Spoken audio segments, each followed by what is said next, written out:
Загадка Корана.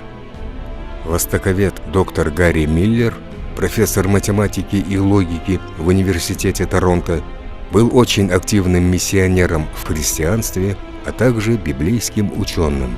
Так как он любит логику и логическую последовательность вещей, то однажды он захотел почитать Коран с намерениями найти некоторые ошибки, которые укрепят его позицию, когда он призывает мусульман к христианской религии. Он обнаружил, что Коран – это старая книга, написанная 1400 лет назад в пустыне, и был ошеломлен тем, что нашел в ней. Он даже обнаружил то, что в этой книге есть вещи, которых нет ни в одной другой книге в мире. Он ожидал найти некоторые события, связанные с Мухаммадом, мир ему и благословение Аллаха, например, смерть его жены Хадиджи, пусть Аллах будет доволен ею, или смерть его дочерей, но он ничего не нашел.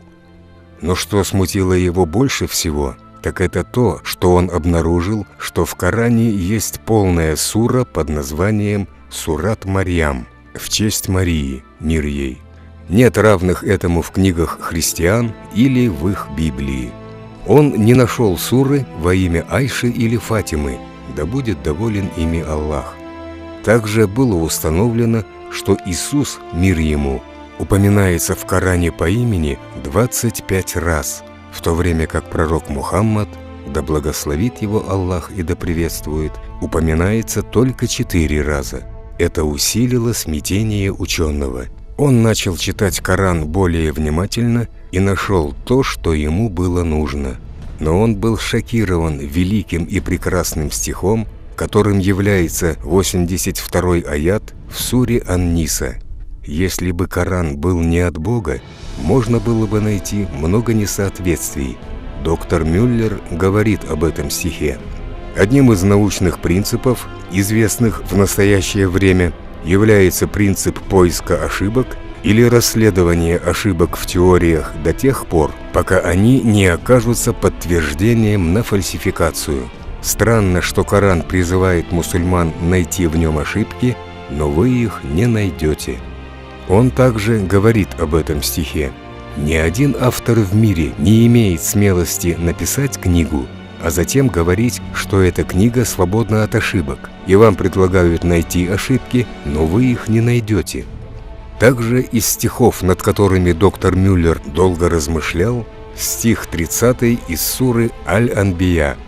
«Неужели неверующие не видят, что небеса и земля были единым целым, и что мы разделили их и сотворили все живое из воды? Неужели они не уверуют?»